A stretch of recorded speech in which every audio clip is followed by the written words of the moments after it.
We're happy you've joined us in community today. Whether you're currently online, tuning in after the fact, or there are some folks present in the sanctuary today. My name is Robin Miesler-Kubinik, and my pronouns are she, her, hers. And I am serving as your president of the Board of Trustees this year. Kathleen, Mavity, and Emily Hazelton are the worship associates for today's service. Rishi Wagle provides our hymn music today, while Lucy Wild provides additional music. Very special thanks go out to all the folks who are making worship happen this morning from People's Church, including Bill Hart and Terry Detterman on sound and Matt Wild on the rest of technology. Rose Gabe and Kathy Juba greeted you, all the brave souls who came out today. And of course, the worship associates, and even Henry Wild is here today. All people of goodwill are welcome here at People's Church. We welcome you whatever your age, ethnicity, sexual orientation, gender identity, immigration status, or spiritual path. We welcome you whether you're a spiritual searcher or you know you absolutely belong in a liberal church committed to social justice. Whether you question your identity at the deepest levels or are confident you know exactly who you are. We welcome you by celebrating and honoring your journeys with faith and doubt, comfort and discomfort with money, range of seen and unseen abilities and disabilities, your age and generational perspective, and so much more. If you are curious, courageous, and come with an open heart, you are welcome warmly to People's Church, just exactly as you are.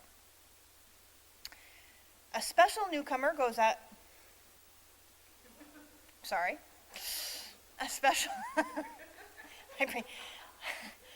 let me try that again. A special welcome goes out to any newcomer joining today. If you would like to keep up with happenings at People's through weekly emails, please contact our church office. Following worship, online participants are invited to chat with everyone gathered on Zoom, and in-person folks are invited for coffee, cookies, and conversation on the lower level. We have pie. Oh yes, and there's pie. Everyone is invited to check out the back of your order of service for ideas on how you can take baby steps to become even more a part of this energetic faith community. And just a couple quick reminders. Our annual congregational meeting is next Sunday, December 7th, here in the sanctuary at 11:45 a.m., which is a little different, immediately following the service. You'll have a chance to learn more about our proposed budget, the nonprofits will vote on to receive the second Sunday plate collection in 2026, and more. And fingers crossed for better weather so we can have a quorum to decide where Peoples will be going next year. An additional note, the social justice team is collecting items for agencies here in Cedar Rapids that provide services to unhoused individuals and families. The items needed are winter clothing such as coats, hats, scarves, gloves, and socks, personal hygiene products, warm blankets, pillows, and sleeping bags, new or gently used, please.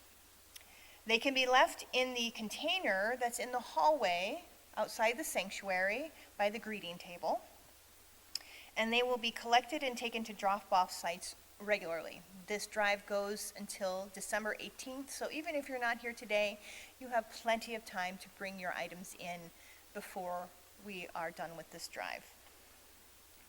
Now, whether you're in the sanctuary of your home or the sanctuary of our church, let us settle back, ground ourselves in the present moment, and come together in worship. This quiet time will begin and end with the ringing of our singing bowl.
said, I wish I was a tree. The tree said, I wish I could be a different kind of tree.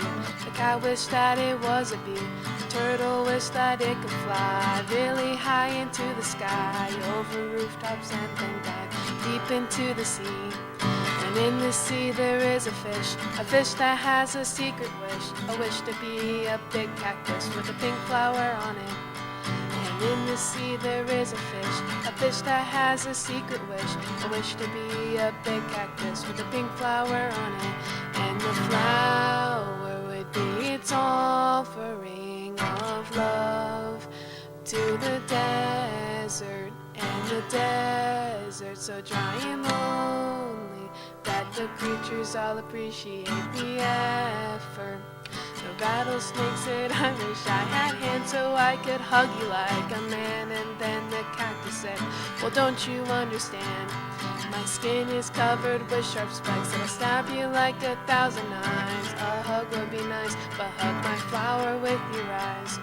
The flower said, I wish I was a tree. The tree said, I wish I could be a different kind of tree. The cat wished that it was a bee. The turtle wished that it could fly really high into the sky, over rooftops and then dive deep into the sea. And in the sea there is a fish that has a secret wish to be a big cactus with a pink flower on it.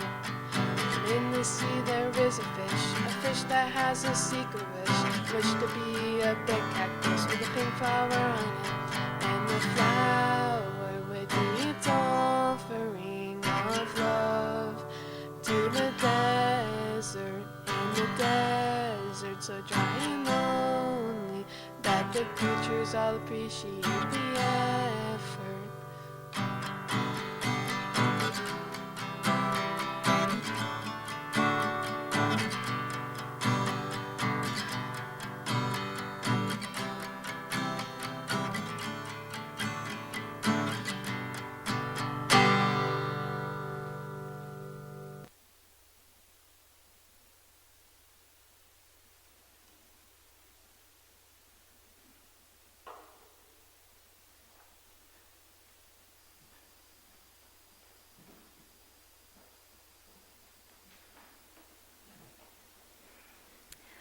Today's opening words are by Reverend Julia Corbett Haymeyer. We come into this sacred space, this hallowed hour, made sacred by our presence and intention here. We come with deep gratitude for everyday blessings, for the dependable changing of the seasons as they follow one another, for smiles and waves and spoken greetings, for being with others in worship, for babies and puppies and kittens, and for the wisdom of the old, everyday blessings that sustain us every day. Please be comfortable, especially if you're at home, joining in our gathering hymn, which is number 69 for those folks here in Sanctuary. Give thanks. The words will be on the screen.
Emily lights our chalice, please feel free to join me in these words by Reverend Michelle Collins.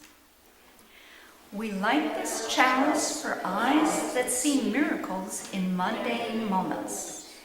May this flame remind us that gratitude grows not through waiting for extraordinary gifts, but through noticing the ordinary blessings surrounding us daily. And now, if you like, please join me in declaring the affirmation of this congregation. Love is the spirit of this church, and service is its law. This is our great covenant, to dwell together in peace, to seek the truth in love, and to help one another.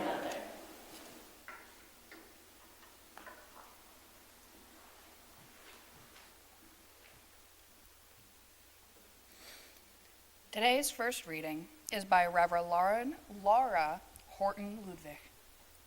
The wheel of the year has turned again. Once more, the Thanksgiving season has arrived. How shall we sing our song of gratitude now? For what shall we give thanks?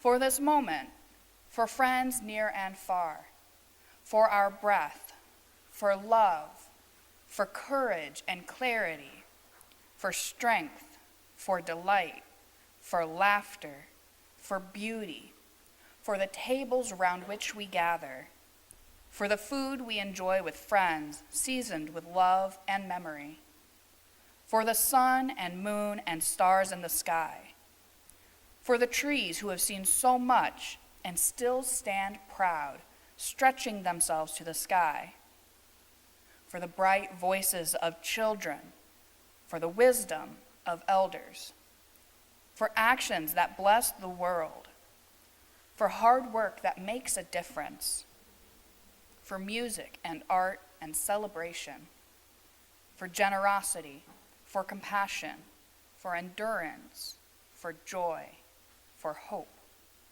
For all these things, we give thanks.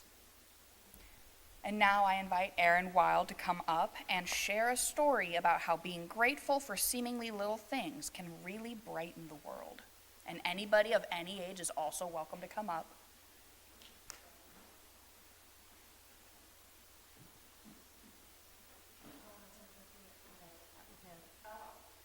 It's okay.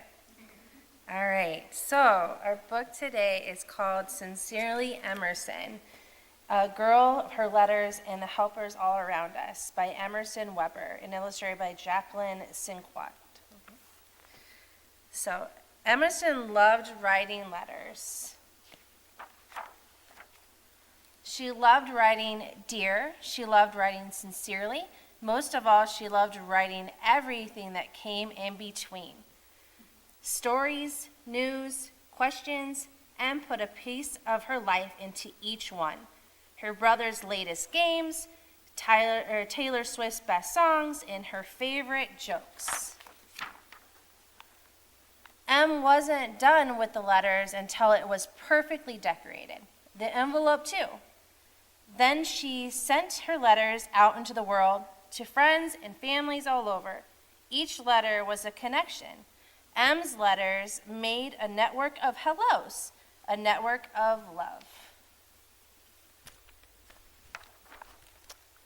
One day, Em got to thinking, there is one person who made it all possible. How come she had never noticed him before? His name was Doug. Every letter that left Em's hand went straight into Doug's. He was always there, every day, no matter what. He kept Em's letters going out into the world. And so Em decided to write Doug his own letter. I'm Emerson. You may know me as the person that lives here that writes a lot of letters and decorated the envelopes. Well, I want to thank you for taking my letters and delivering them. You are very important to me. I make people happy with my letters, but you do too. You make it possible. She put it in the box, and she smiled when he took it. The next week, something remarkable happened. Doug got out of his truck, just like he did every day, but this time he had 2 whole boxes full of letters, and they were all for Emerson. You see, Doug had told his friends at the post office all about Em's letters, and they had all told their friends, and soon M's letters of thanks had reached nearly every mail carrier in the country, and lots of those mail carriers had written her back. The letters were filled with family, pets, hobbies. They were filled with questions and stories and confessions. They were filled with kindness. M, with dozens of pen pals, M did what she best at doing. She wrote letters. Oh, did I skip something? Oh, I did. Sorry. Every one of those letters was connections. Every letter had a piece of someone's life in it. With dozens of new pen pals, M did what she does best. She wrote letters. She wrote the dad, she wrote his son, she sent new jokes and new stories about her life, and she asked lots and lots of questions. And Emerson got to thinking about all those people out there, living their lives, working hard, delivering letters, keeping people connected. They were in love with their work. It wasn't just the mail carriers, it was the bus drivers, the grocery store clerks, the trash collectors, and the farmers. There was love in their work too. Every day they got up and they went to work. Every day they did their best. Every day they kept the world going, millions and billions of people. Every bus ride, every tomato, every bag of trash, every bag of groceries, they were possibly because everyone cared. Each act was an act of love and wrapping the world together in a network. Like the biggest hug ever. Emerson wished that everyone she knew would make a point to notice each one of them and thank them. Maybe even thank each other sincerely. And this story was 100% true.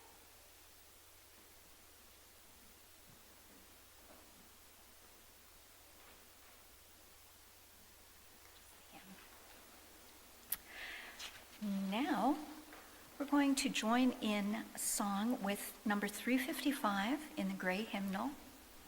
We lift our hearts in thanks. The words will be on your screen.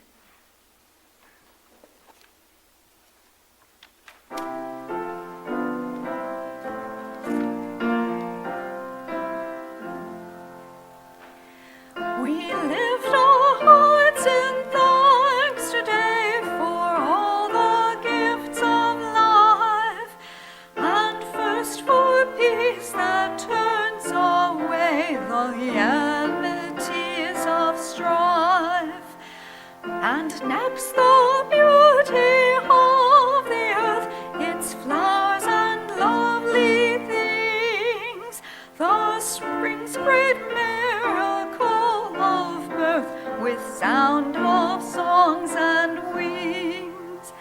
Then harvest of its teeming soil in orchard, croft, and field, but more the service and the toil of those who helped them yield, and most the gifts of hope and love, of wisdom, truth, and right, the gifts that shine like stars above to chart the world by night.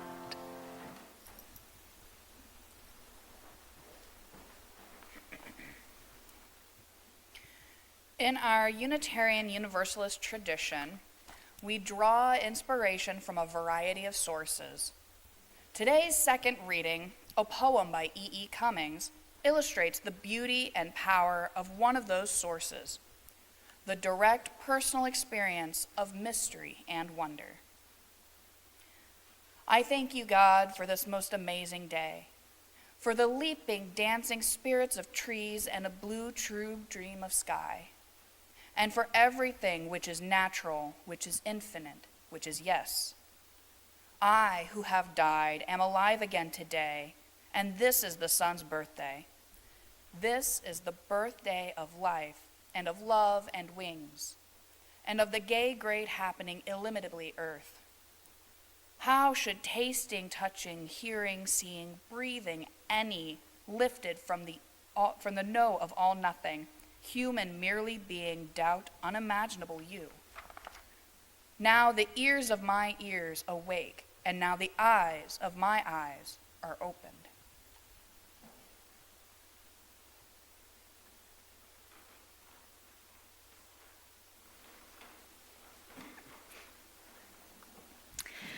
In previous services, I've shared my practice of green gratitude.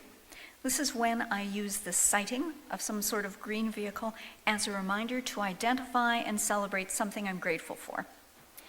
I started this practice several years ago, and I'm grateful that it's become a habit. Without it, I think I would have struggled a lot more with an accident I had last year. Last May, I broke my elbow, and I was, not excited about it. However, as a result of my green gratitude practice, it was surprisingly easy to identify much about the situation that I was actually grateful for. For one thing, it was a clean break, no surgery needed. It was my non-dominant arm. I broke it in plenty of time for it to heal before I went on vacation. I got a really, really pretty color for my cast, which I needed for only 5 weeks, not 6. I had great physical therapists who helped me rehab. I even found out a brilliant way to scratch itches inside the cast without gouging my arm to pieces. If you ever need to know, let me know. Was I able to identify those upsides because I'm a naturally sunny person? Yeah, not necessarily. I think it was mostly because I had made a decision to practice gratitude, to make it a habit. Did the gratitude habit make it easy to sail through that broken elbow experience? No, it did not. I spent plenty of time whining about the awkwardness of trying to wrap this arm in plastic before showering, and doing it one-handed, of course. I spoke some very, very bad words when I was pushing a cart in a store, and unthinkingly, I just pushed it hard to get it over the threshold, but the threshold was stronger. And so it stopped and it rebounded back into my arm. That was not good. I muttered about the need to build a pillow fort every night to support my arm when I went to bed. But my gratitude habit did help me view the situation as just that, a situation to be dealt with rather than some sort of calamity. I believe that choosing to take a liberal approach, one might even say an aggressive approach to gratitude, can act as a very powerful gear shift lever in our lives. Gratitude enables us to shift from scarcity thinking to abundance thinking, or as Bridget put it a couple of weeks ago, from thinking about what we don't have to thinking about what we do have. This means that choosing to be grateful is a powerful tool you can use to feel abundant, to acknowledge and celebrate that a lot of stuff, a lot of stuff actually is going your way, no matter how often social media and the news try to tell you otherwise. Tony Robbins puts it this way: gratitude is the foundation of abundance. So the more grateful you feel, the better foundation you have for acknowledging and allowing abundance into your life. This in turn makes it feel natural and deeply satisfying to express our UU value of generosity by paying it forward. In fact, this is only one of several ways that nurturing gratitude benefits us personally while simultaneously helping us live our UU values in a way that benefits others. Let's look at how this works. Being grateful shifts us from entitlement to appreciation. I sing in the Cedar Rapids Concert Chorale, and we had practice this past Tuesday. And our director, who's sort of kind of Catholic and not quite, but he's flexible. But a very spiritual man, he said, okay, great practice. I want everybody to just close their eyes, take a breath, come up with 10 things that you're grateful for. And I found myself, obeying the instructions, and I found myself going right ankle, right knee, left knee, going up through all my joints. And I did not do it to be facetious, but because my older sisters are getting new joints all over the place. I mean, they're turning into the bionic women, and I haven't had to deal with that yet, and I don't want to take my healthy joints for granted. I find that being grateful is also a way for me to cope with the discomfort of deconstructing my own role in white supremacy culture, a culture which, to a large extent, is about entitlement for being white. I've come to realize that those of us who have benefited from our whiteness can appreciate and be grateful for those benefits while simultaneously using our privilege to further the causes of justice and equity through generosity with our time, energy, and skills. Lots of values to be used that way. Where might you fall?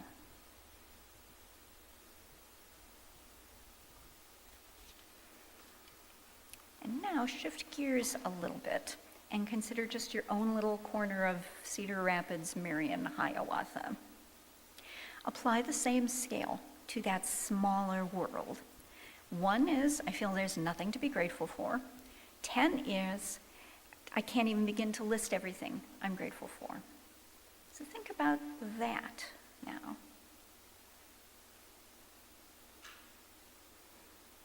And ask yourself, was there any difference in the gratitude level that you felt about the world at large versus your own corner of the world?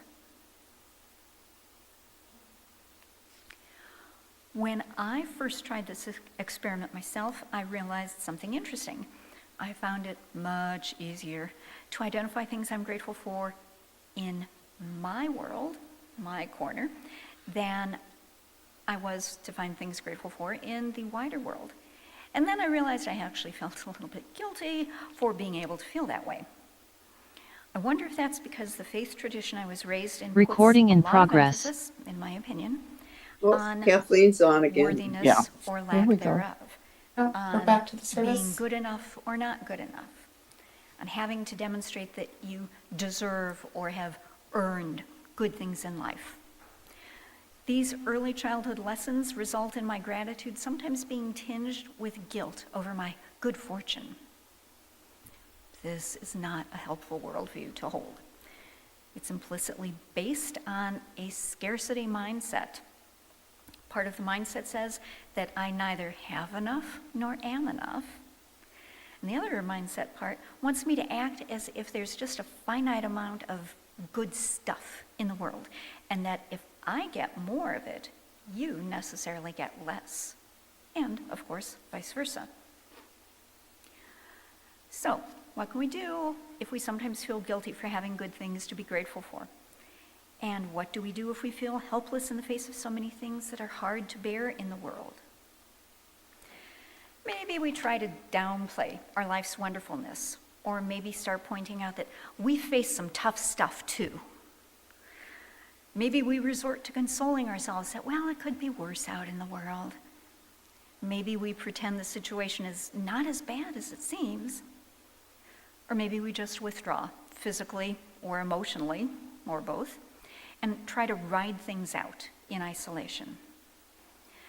I suspect most of us have tried all or some of those approaches, but with little success.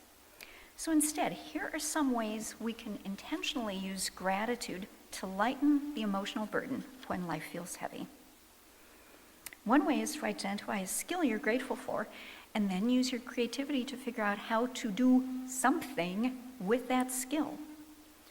Some of us remember Joan Baez and one of her most powerful observations: action is the antidote to despair. Even baby steps taken consistently get you far, no matter what the destination is. This approach does double duty. It enables you to express gratitude for the skill you used to take action and to be grateful for the courage it took to take that action. Another approach you could try is to do a kindness for somebody else. Getting out of our own head and our own space is not only a great stress reliever, it's an endorphin producer and a gratitude booster. Something as little as holding the door instead of letting it inadvertently slam on somebody behind you can make that person's day. You can feed your head and your heart with uplifting ideas. There are some websites that I particularly like for this. One is called Upworthy, UPWORTHY, upworthy.com, tinybuddha.com, goodgoodgood.co, and of course my personal feel-good favorite, WeRateDogs.com. And finally, naturally, you can get in the habit of aiming for one or more full-hearted, guilt-free expressions of gratitude every day. When you come right down to it, nurturing gratitude is always a choice. It's not one that our society especially supports, and you may get some pushback on it. Like, isn't it kind of selfish to gloat over your good luck? Or, it seems kind of tacky to be perky and positive when there is so much injustice in the world. And on and on. Fortunately, another person's choice to be fatalistic or despairing or judgmental or focused on the negative has nothing to do with your choice to be focused on gratitude for what is right in the larger world and your corner of the world. The more we choose to hold that space of appreciation, optimism, and gratitude, the more brightly we shine in a world that often feels gloomy and heavy. So may we be grateful, may we shine. Let it be so.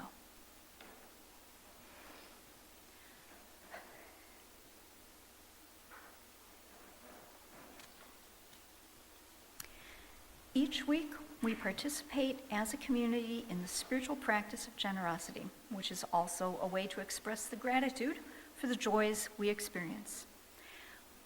I'm guessing most of you could recite by heart the 4 ways that you can support the ministry of People's Church today. For those brave souls in the sanctuary, you can put your offering in the plate as it's passed. Everyone else can mail a check to the church.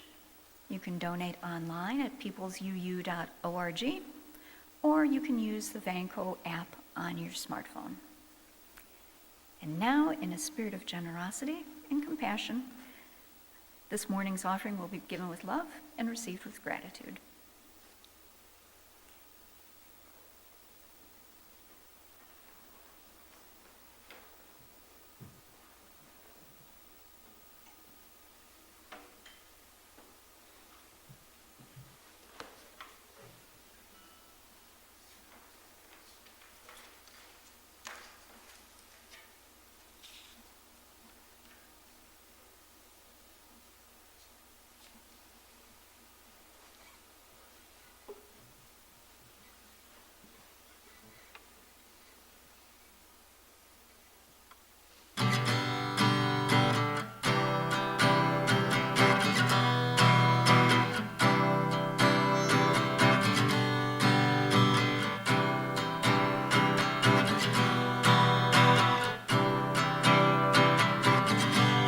Stop, I can't breathe, I can't think I'm in love again.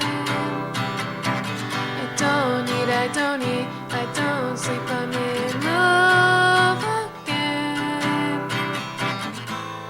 Oh, and every time I heard you breathe, I sighed. Oh, and every time I saw you bleed, I cried. Love is like a song. If you sing, if you ever need me, I'll be there. And I can't stop, I can't breathe, I can't think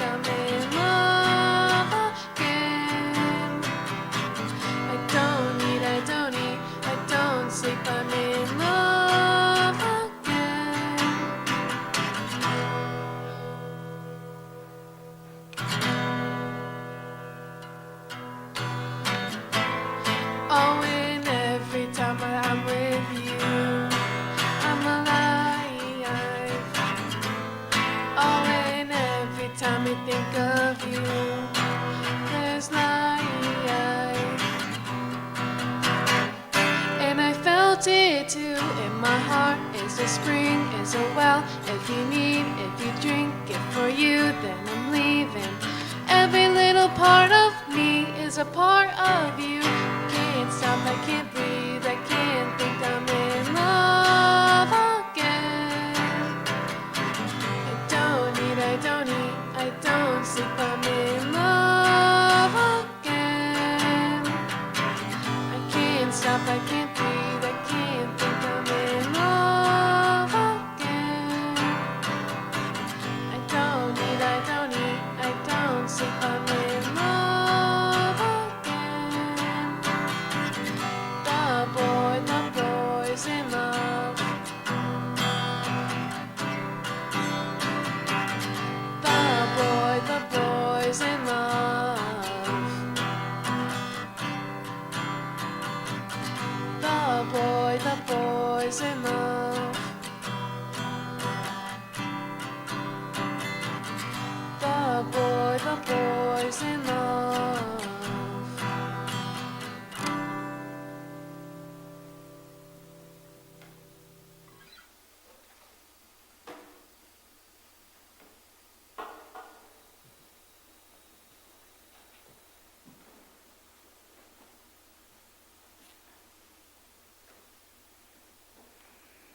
As always, thank you for your generosity, both financial and emotional. Now it's time to silently share our joys and sorrows. There are a couple of ways to participate. For the brave souls here in the sanctuary, you can light a candle or place a stone in our communal waters. Our online participants are invited to just place the words stone or candle in the chat. Emily will start by lighting a candle in acknowledgement of all the points of light we choose to notice and be grateful for, even when the gloom seems deepest.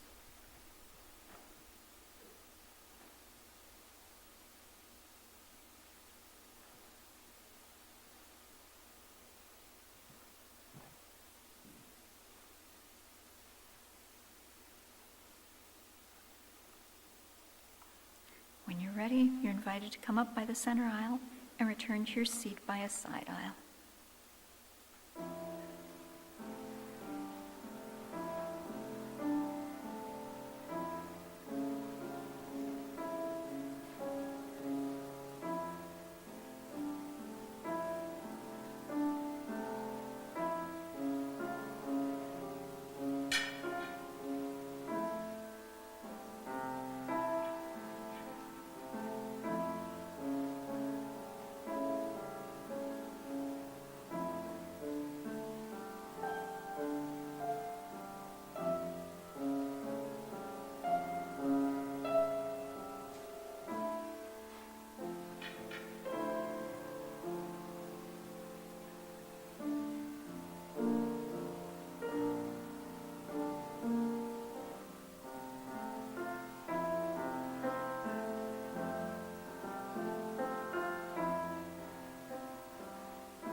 Now is the time when, if you choose, you can share the joy or sorrow or concern that you lifted up.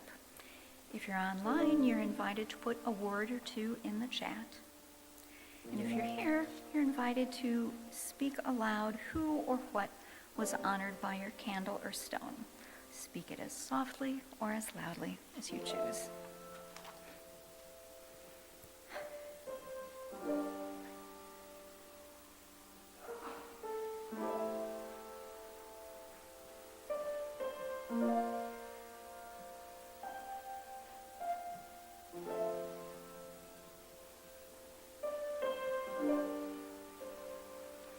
Whether we acknowledge a joy or a sorrow, we're grateful for this safe space in which to be present and supported.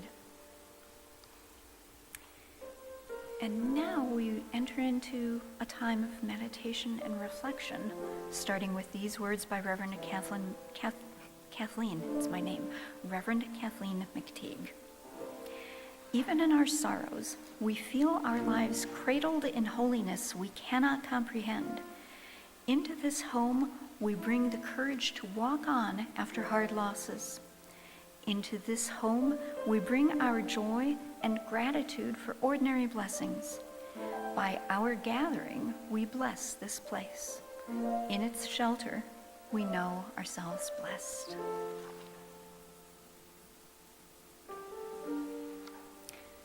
And now I invite you to reflect for a little bit of time on what is right in your world, despite the difficulties and hardships that are also part of your world.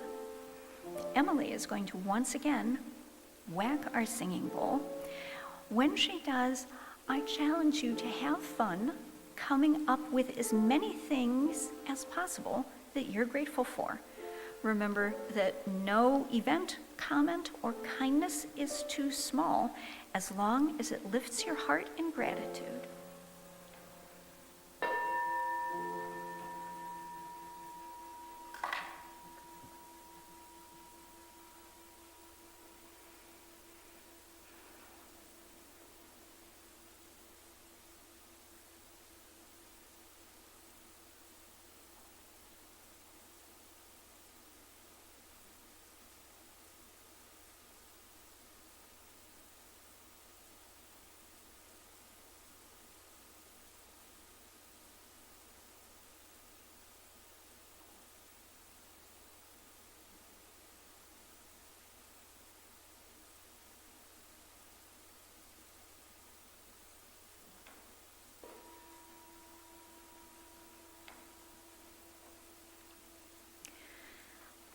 That was about a half minute of pure high vibration energy.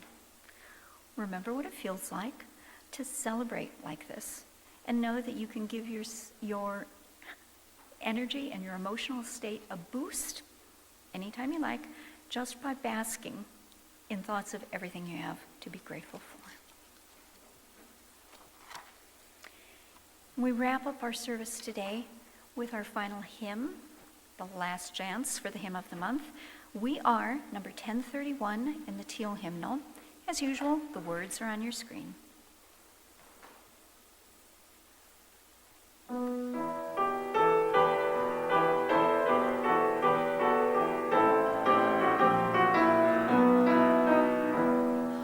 For each child that's born, a morning star rises and sings to the universe who we are.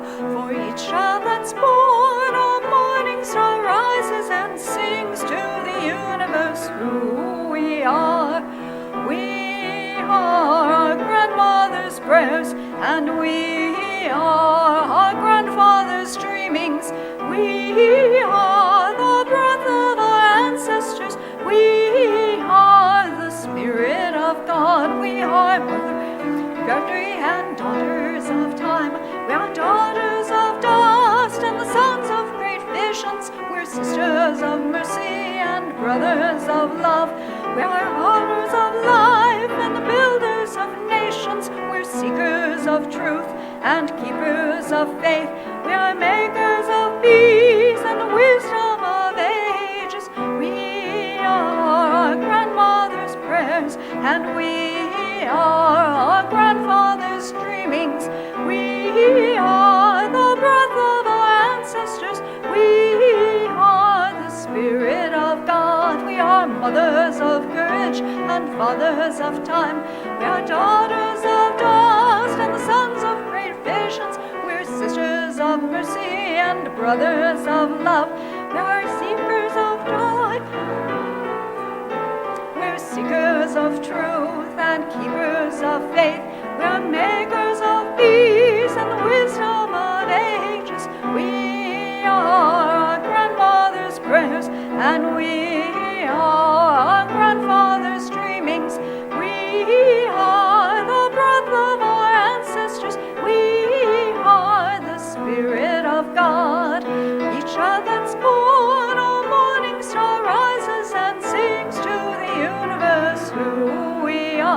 For each child that's born, a morning star rises and sings to the universe who we are.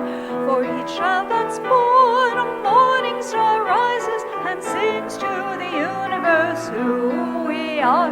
For each child that's born, a morning star rises and sings to the universe who we are. Okay, breathe. As Emily extinguishes our chalice, please join me in the words that accompany that. We extinguish this flame, but not the light of truth, the warmth of community, or the fire of commitment. These we carry in our hearts until we are together again. Before we enjoy our postlude, I leave you with this blessing from Adam Slate. We end our gathering with gratitude for camaraderie, shared wisdom, goodwill, and support that we extend to each other within this community. May we continue to bless each other with these gifts, and may we reflect those blessings back out into the world as we minister to those around us.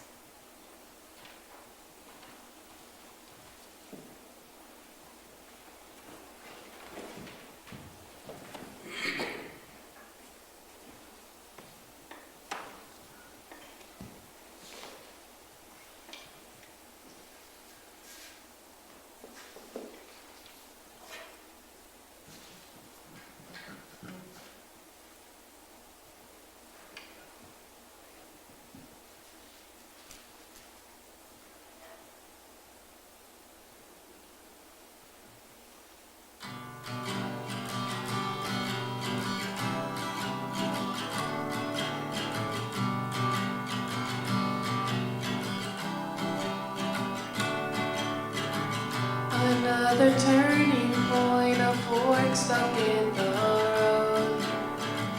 Time grabs you by the wrist, directs you where to go. So make the best of this test and don't ask why. It's not a question but a lesson learned in time. It's something unpredictable, but in the end it's right. I hope you had the time of your life.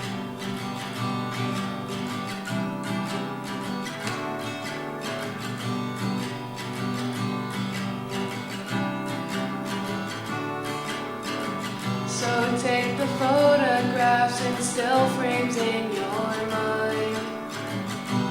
Hang it on a shelf in good health and good time. Tattoos of memories and dead skin on trial. For what it's worth, it was worth all the while. It's something unpredictable, but in the end it's right. I hope you had the time of your life.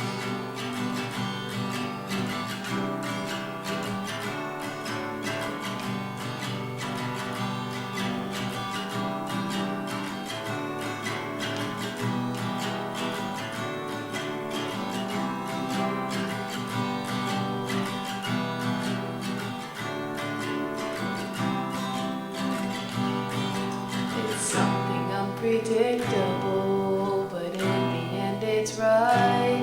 I hope you had the time of your life.